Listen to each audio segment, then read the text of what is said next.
Welcome back to Ask the Compound. We always appreciate your emails. We appreciate everyone who's in the live chat. We appreciate all the YouTube comments. Remember, our email here is askthecompoundshow@gmail.com. Today's show is sponsored by Rocket Money. I've actually gotten a few questions about my budgeting in recent months because I said I use a spreadsheet. And after I said that, Rocket Money reached out. I like Rocket Money because they actually find subscriptions you forgot about, because I feel like subscriptions are a huge thing these days, where you have a million of them. I do. I have like one for every single streaming service. I have all these subscriptions to financial publications. There's probably a couple I'm paying extra for. So Rocket Money can actually find if you are doubling up. They can cancel a subscription for you, or they can actually negotiate a price. If they see a price increase, I usually go negotiate on my own behalf for my cable bill. I would love it to have Rocket Mortgage do it for me, which is great. So it's a personal finance app that just finds and cancels these unwanted subscriptions. It monitors your spending, helps you lower your bills. It's all in one place. So you can go to rocketmoney.com/ATC to learn more for budgeting. And people have asked, how do I find a good budgeting tool? This is a good one. I like it. I haven't used a lot of these in my day, but I tried Rocket Money and I like it. So rocketmoney.com/ATC. Sounds cool. Yeah, I'm just glad that we got rid of the cable packages. Now I just have 18 payments every month that I have to make. Exactly. You used to have services. one payment. Now that's the thing. People don't really know what they're spending. This is a way to do it, and they can tell you, because a lot of those prices have been going up. So you could say, oh wait, I signed up for that one because I was going to use it for a month to watch Harry Potter, whatever it is. I should have canceled it. I didn't. It's still there. They'll alert you to that. Yep. Do a question. Good call. Okay, up first today, we have new question here. With the possibility of interest rates dropping in a year or so, should a long-term investor looking for reasonable yield and capital gains be looking to buy bonds right now? If so, what would you look at? Thanks. Not a noob question in the slightest, I say. I think most investors don't really pay much attention to the bond market. I think for a long time they didn't really have to. But I think the past few years, the bond market has been way more interesting than the stock market. Right? We had a huge bear market last year in bonds. Bond yields got to their lowest levels in history in 2020. I wrote a few months ago about how T-bills were like the biggest no-brainer investment that there was. So John, throw up the first chart here. Do a chart of the yield curve. This is as of April 2023. And you can see the low end, it was 3 to 6 months, we're yielding over 5%. And then if you go out 10, 20, 30 years, we're talking still well below 4%. And so T-bills to me were a no-brainer. Whereas the Fed had been forcing fixed income investors way out on the risk curve since the Great Financial Crisis, now investors were being punished for duration in a rising rate environment, plus short-term T-bills had a higher yield to boot. So you were getting lower volatility and a much higher yield. It made a lot of sense. And I still think T-bills look pretty darn attractive. So, since they're still above 5%, pretty much 12 months and below. So if the Fed raises rates again, T-bill yields will rise. The thing is, the one risk you do have in T-bills is reinvestment risk. You can't lock in those 5% T-bill yields for more than a year right now, right? I went to Marcus, where I have my short-term online savings account. I looked at a 5-year CD rate there this week. What do you think? For 5 years, how long can you lock your rate in? How long can you lock it in for a CD, Duncan? For 5 years? Yeah, what kind of yield? I mean, I would hope that it would be close to treasuries. That's 4 like 3.8%. Okay. So not bad, but you can't get these 5.5% yields and lock them in forever. And that's the same thing with T-bills. If we have a recession, or if inflation keeps falling and the Fed decides to cut rates, eventually those T-bill yields are going to go down, and the reinvestment risk is what gets you there, right? So now look at the updated yield curve, John. Let's take a look at it now through this week. You can see those T-bill yields are still high, and they've gone up a little bit, but the long end of the curve has come up more, right? 1, 2, 3, 5, 7, 10, 20, 30 years are all well above 4% now, way better than they were in April.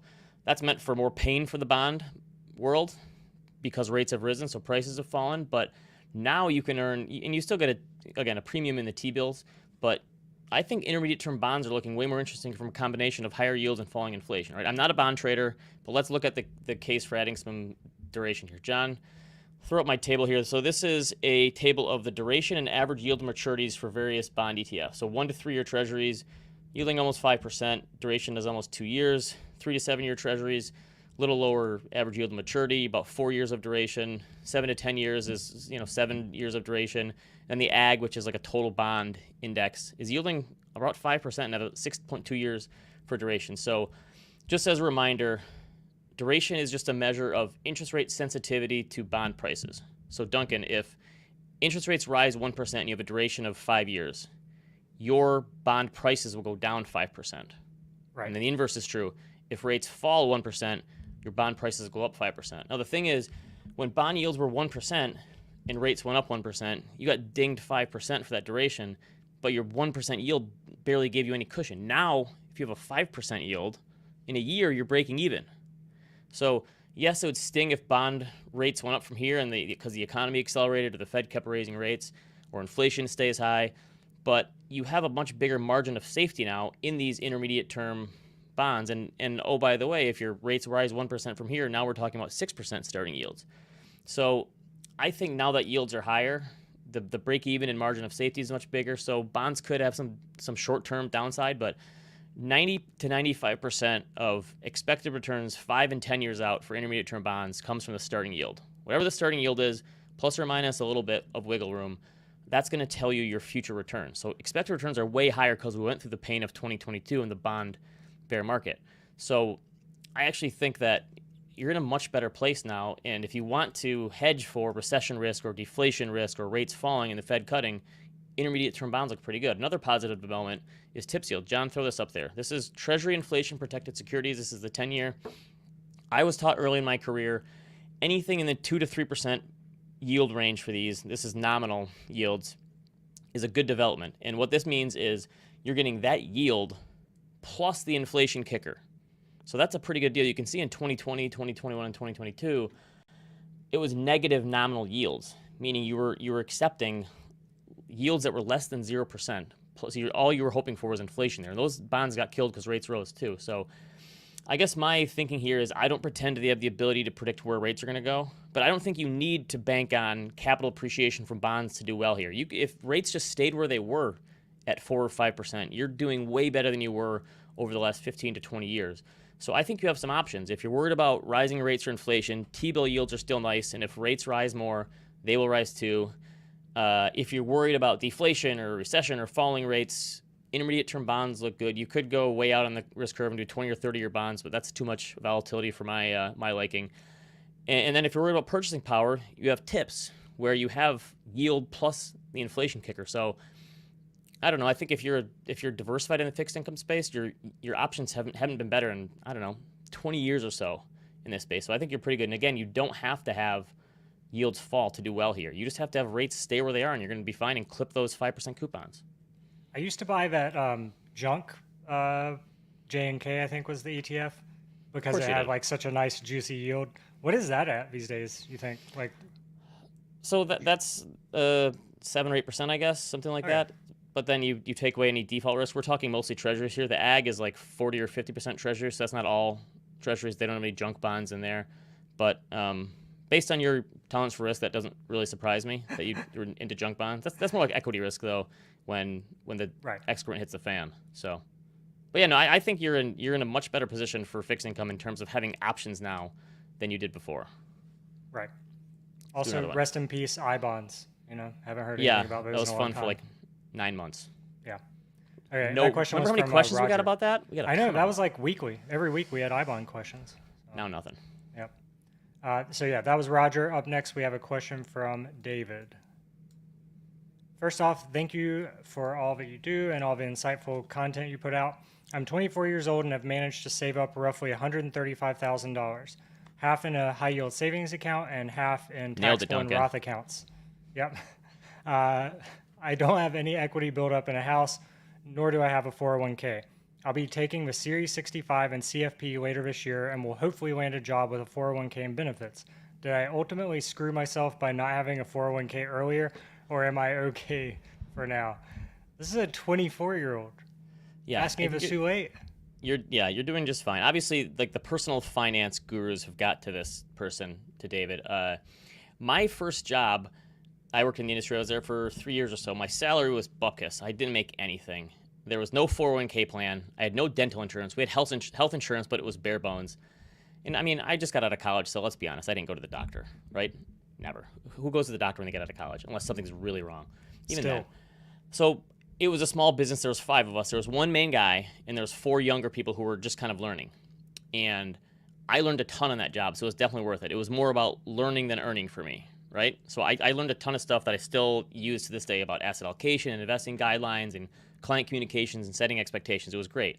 But I didn't have a 401k for the first 3 years of my career. And I had no 401k, so I think I mentioned this before. I opened up an IRA, target date fund, obviously, and put $50 a month into it. That's all I could afford. As my career progressed, I started making more income. I slowly but surely increased that. I got a 401k for my second job. I started putting money into that. I know we have a lot of super savers who write into the show, that especially young people in their 20s and 30s. Like, I'm maxing out my 401k, my IRA, my HSA, 529 for my unborn child, whatever it is. We have a lot of these super savers who write in.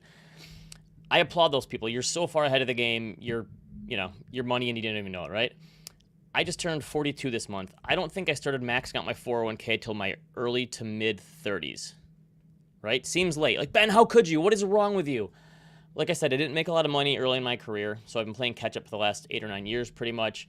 And life got in the way so many times. Saving for a house, paying for home renovation. I've mentioned before, my wife and I had infertility issues that cost a lot of money.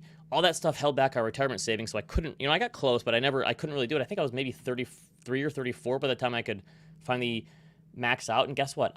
I don't worry about it. It's fine. It happens. Life gets in the way. This person, David, you're still 24. Yes, saving early and often can help you in terms of like compounding, but you're certainly not screwed. You've managed to save 6 figures already in these other accounts before you're able to rent a car. That's pretty good. That's still 25, right, for renting a car? I think so. I was about to make that joke actually. So yeah. Never made sense to me. I don't get it. The 25 thing. People are living longer than ever these days. So young people in their 20s, you have many decades ahead of you. I don't know. Once you get that 401k, you can start funneling money in there. But I mean, if you have an IRA and a brokerage or high yield savings account, you're fine. I mean, you obviously have developed some pretty good habits by putting that money away already. And the fact that you're worrying about this stuff at age 24 means either way, you're probably going to be fine. So, no, the 401k is not like the be-all, end-all. David's probably depressing a lot of our younger audience watching right now. Yes. Because, yeah, it sounds like he's doing pretty well. We had Nick Majuli on probably over a year ago talking about how you shouldn't max out your 401k. And just keeping your money in a brokerage account with index funds gets you to pretty much the same place anyway. So I think you'll be fine. Once you get one, you can always put money in there and get your tax deferral or whatever. Bill Sweet would probably tell you to get a Roth 401k if you have the option, but no, you're fine. Don't worry about it. You have plenty of time. And Series 65, that's like, is that something trading related or? Yeah, so you can sell securities. So he's somehow going to sell securities, working in the finance world. He's going to be fine. Gotcha. All right. Next question. All right, up next we have a question from Micah. I'm in my late 20s, single, no kids, rent an apartment, and hold a stable federal government job, knock on wood. I keep the lower end of the 3 to 6 months of emergency fund because of the stability of my job, and I have access to $60,000 in a taxable brokerage account that, God forbid, I would ever have to use. Am I crazy for only holding an emergency fund of 3 months? All right. All these people in their 20s so worried. I never worried about anything in my 20s, right? Yeah. Not a care in the world. I've never really agreed with the whole personal finance trope of you have to have 12 months of savings in your emergency fund before you can move on to saving for this. And like, I don't know, especially when you're young, it's basically impossible to save that much. I don't know how many people actually have the ability to save that much without just living on bread and water and not doing anything ever. Plus, the good news is at Micah's stage in life, you have so few responsibilities. Let's look at your situation. I think emergency fund levels should be circumstantial to the responsibilities you have. So he holds a stable government job. I know people who work for the federal government. It's basically impossible to get fired. I heard a story one time about someone actually literally bringing a gun in on accident and leaving it in the bathroom counter, and they did not get fired. They work for the federal government. When that happens. Right? No kids, no mortgage, no spouse. Why do you need 12 months in emergency savings? Plus, you have 3 months, it sounds like, and you have this contingency plan of a $60,000 brokerage account to break in case of a true emergency. Plus, if you're a single person, altering your life is so much easier. Like if something really does hit the fan here in your finances, your job, something ever does go wrong, you can cut back mercilessly on your lifestyle as a single person. That's much harder to do when you have responsibilities in your 30s and 40s, when you have a mortgage or a family or someone else to support. So I'd be more worried about taking trips and enjoying yourself in your 20s, doing stuff that you're not going to be able to do when you have those responsibilities in your 30s and 40s. So it sounds to me like he's already a good saver. You don't need the fortress balance sheet like Berkshire Hathaway when you're in this situation. You're single and you have all this stuff and you already have saved money. As long as you have the backup plan, 12 months is overkill. 3 months to me is fine. I would say worry more about enjoying yourselves. And I don't know. All these Is this people like a in their Dave 20s Ramsey so thing? worried. Does Dave Ramsey talk about like having really? A lot of personal finance people think this is a rule of thumb, and again, I think it's circumstantial. Like, And yeah, I mean, to be clear, I'm not knocking it. It definitely makes more sense than not having any emergency savings. But yeah, it sounds like it could get a little. and again, it also excessive for a depends on single your young other person. backup plan B, plan C, plan D in terms of I have this other money or whatever I can tap. I don't think you need to do it just because you have to hit the checkbox because some personal finance guru said you had to do it. Right. Doesn't make sense to me. You're Yep. fine. And you're a personal finance guru, so you said that now. So that counters wherever they heard this. You know, That's a trump card. I'm on YouTube, so it has to matter. it's true. All right, one more. Next Okay, question. up next, we have a question from Scott. I'm in my. Wait, yeah, that's the same one. I was about to say. The next time you have Jonathan Novy on the show, can you have him go into further detail about long-term care insurance? My wife and I are in our 50s and each have a family history with medical issues. How do we determine if long-term care makes sense for our financial plan? All right, we go from 20s to 50s here. We're Spoiler covering the alert, whole- who's on the show? Yeah, well, yeah. If someone gets called up by name, we'll bring him on the show. Jonathan Novy, one of our advisors and insurance expert Jonathan. extraordinaire at Ritholtz. Hey guys. Jonathan, I'm honestly not too familiar with this type of insurance because I haven't had to use it before. So why don't you just start with the basics, like what is it, how does it work, and like when Sure. should you think about getting it? Okay, so there's a really big backstory with long-term care insurance and how the insurance industry got it really wrong and how they built policies. Suffice to say that no one's caffeinated enough listening now to actually sit through the entire story. So I'll cut to what's happening now. The industry looks nothing like it did many years ago. And there are almost no what's known as standalone long-term care policies available anymore. By standalone, what I mean is you pay a premium, and then eventually, if you make a claim, great, they'll pay it for you, or the money goes away. A lot like homeowners insurance or something like that. So there's only a very, very small number of standalone carriers left. The carriers that used to sell this kind of insurance, whether it be Genworth or John Hancock or Metropolitan Life, they're all out of the business, and all they're doing is choking on these existing books of businesses they are struggling to pay for. Is that because because I've seen the health studies before that show like the percentage of spending for healthcare in your later years before you die, that's like the majority of the money gets spent then. Is that why? Was it just too expensive? So that's one of the three reasons that insurance companies got the pricing wrong. The cost of care absolutely exploded. It also has to do with the fact that nobody lapses long-term care insurance. I mean, anecdotally, if anyone has a history in their family where someone made a claim on long-term care, it's terrible. People live for a very long time. The care is unbelievably expensive. So nobody lapses long-term care like they typically do with things like permanent life insurance. What exactly does it, if you have it, what exactly does it get you? It gets you the ability to pay. So it's a very good question. All long-term care insurance contracts have built into them that if an insured cannot satisfy two of the activities of daily living, whether that's feeding yourself or traveling or taking medication or bathing yourself or something like that. If a doctor says you cannot satisfy two activities of daily living, then you can make a claim on a long-term care policy. And they will pay for, some will pay for in-home care, some will pay for care in facilities. There's all these different bells and whistles on the contracts. Suffice to say that generally speaking, when you can't satisfy two activities of daily living, you can make a claim on a policy.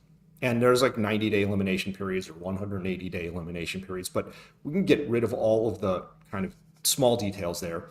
If you can't take care of yourself anymore, then you can make a claim on a policy. When I'm no longer able to tweet, that's the ring the bell for Yes. Yeah, that actually may count in disability more than long-term care. So at your age, so that's a really good question. So this guy's, you're in your 50s, who asked the question here, asking what is a good time for you to look into it? Well, that's I was going to ask is, so like life insurance, if you buy it when you're younger, obviously it's way cheaper. Does the same thing apply here? If you buy it in your 50s as opposed to your 60s or maybe your 70s, it has to be cheaper, right? Does that make sense or not? Well, a little bit. So the thing about long-term care is with some of the new contracts available, these what's known as asset-based contracts,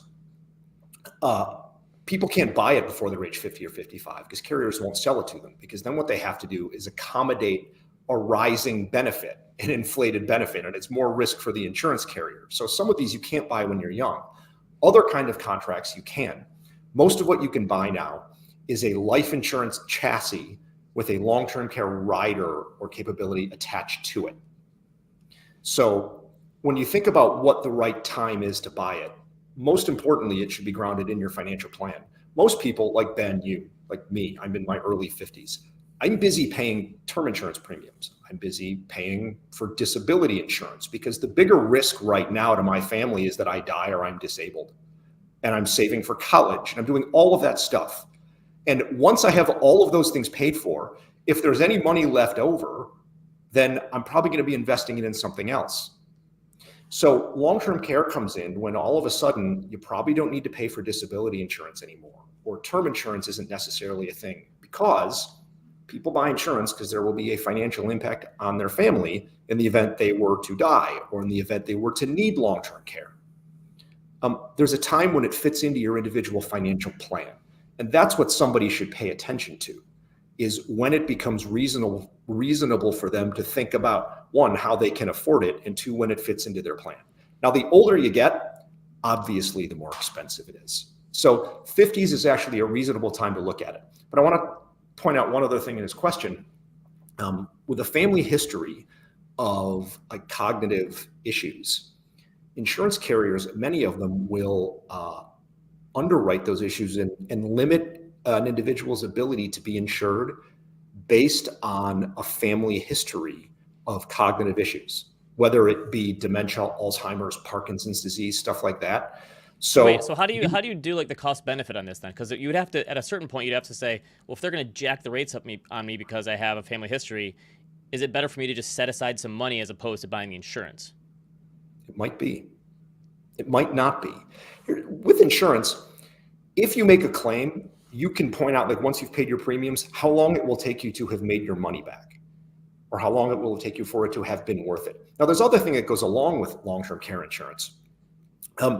All carriers provide care coordination services. So what that means is, if all of a sudden, let's say, one of our parents or something needs care, most people, when they need some sort of custodial care, they have absolutely no idea who to call or what to do. It's like, yeah, there's like a nursing home in town or something like that. Or do you go to your doctor and say, all of a sudden, I need someone to come in here and care for my mom or my dad because they can't care for themselves anymore? I mean, that's what happens a lot. It's usually falls on the family, right? The family Right. has to take care of people, right? Right, but nobody knows what to do. And families Right. need to bring in professionals to do this. So Right. insurance contracts come with care coordination services. I'm not saying that this is the best coordination in the world, but at least it's something. And at least it's links to services that are available to help you understand it. In addition to that, there are a couple kind of bits of information that you can get free on the internet to understand this. There's two places if you want to learn about long-term care that you would check. One of them is... You're answering my next question. Like, where do people start if they want to learn about this? So go to your state insurance commissioner or state department of insurance. Just use the Google machine and look up long-term care. There's a lot of good information on things like your state partnership program. That's a thing. It has to do with Medicaid. You want to look at state partnership programs. You want to look at the possible deductibility of premiums. All this stuff will exist on your state website. In addition to that, the NAIC, which is the National Association of Insurance Commissioners, publishes a really informative pamphlet. There it is, The Shopper's Guide to Long-Term Care Insurance. I would say have a very big coffee before you read it, but there's very good information in that thing. And that's the good place to start. So I think the reason someone wants to learn this, someone in the comments says that their mom's nursing home was $7,500 a month. So like this stuff is crazy expensive, obviously. Mm-hmm. At $7,500 a month, I'd say you're getting a bargain. So it is do our expensive. viewers in Canada not have to worry about this? We have a big I'm sure we audience have there. viewers in Canada and Europe who say, like, you Americans are crazy. This is like a discussion for another time, but like, why do you have to worry about this even? Obviously, that's a whole bigger policy question, but.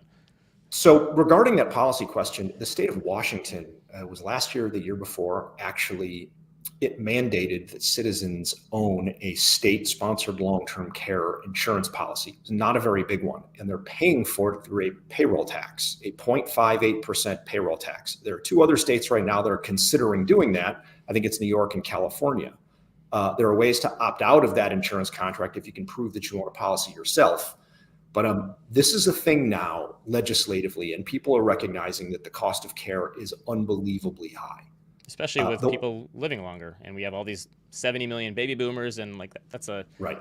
By around my house within like a 5-mile radius, I swear I've seen 6 old folks' homes go up in the last 10 years or so. Like they Yeah, know you the can't- wave of people is coming. Right? You can't believe the cost to do things like reserve beds in there. The Right. costs continue to go up.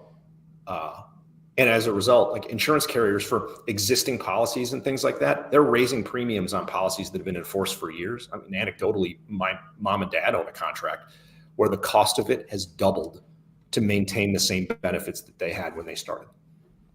Okay, we'll include a link So- to that, some stuff in the on the YouTube. But good stuff. I honestly didn't know a bunch about this, so let's do another one, Duncan. Okay. Last but not least, we have a question from Alan. And Alan says, I see a lot of annuity companies offering 5% plus for 5 years. Got one for 5.2% right now. These are selling like hotcakes all over advisor land. Why do you think annuity companies can go out 5 years at these rates while banks are all stuck offering 12-month CDs? Do insurance companies know something about the future interest rates? I'd like to hear your thoughts on how they can profitably offer these competitive rates for so long and pay me a commission. Okay, this gets back to our first question where I said you can't lock in T-bill yields right now, whereas annuity salesmen say, yes, I can. So Okay. I guess part of it This is is pretty like the simple. pooling of assets, right? So there's the pooling of assets. Now that applies to what I believe is a different kind of annuity than he's talking about in this question. So there's lots of annuities out there. Also, before we get into From- this, I'm actually surprised that these things are selling like hotcakes because you can get decent yields in bonds right now. That surprised me reading that. I guess people just love the certainty of having something locked in. Yes, people love certainty. So that's something with annuities. I have no idea if they're selling like hotcakes or not. I guess that depends where you are and what your incentives are to sell them. I guess we can get into that a little more in a minute, but there's a lot of different kinds of annuities out there, from this kind that he's talking about, which is just a simple fixed annuity. We can get into things like variable annuities and QLACs and SPIAs and all of that nonsense later if anybody wants to. But in this specific case, a simple fixed annuity, the reason, and it's a term of time, let's say 5 years, the reason an insurance company can pay a little bit more than a bank is because an insurance company can invest its general account slightly more aggressively than a bank can with its reserves. So an insurance company can do more than just own like government bonds and some mortgages. They can own corporate bond portfolios. They can own some, I believe, some small equities. They can not have to worry about the same need for liquidity that banks do. So because of that, if you're going slightly out on the risk ladder and you can match some liabilities, like it used to be, I mean, this points to a question you had earlier in the show, used to be that yields that were further out were higher than yields that were closer in. They should be, yeah. Right, they should be. So if you have a longer time horizon, typically insurance carriers can match the liability to something that's a longer date. And as long as there are decent credits in what they're owning, you can just offer a better yield. Now, there are trade-offs with everything. At the end of a fixed annuity, you're going to pay income tax on the like all of the yield in there. It just is the way it is. That's the way an annuity is set up. So, plus there's the liquidity issue. There's the built-in fees. There's a lot of this. So, like, if you wanted that money or before the term is up, there's going to be a penalty. A hefty surrender.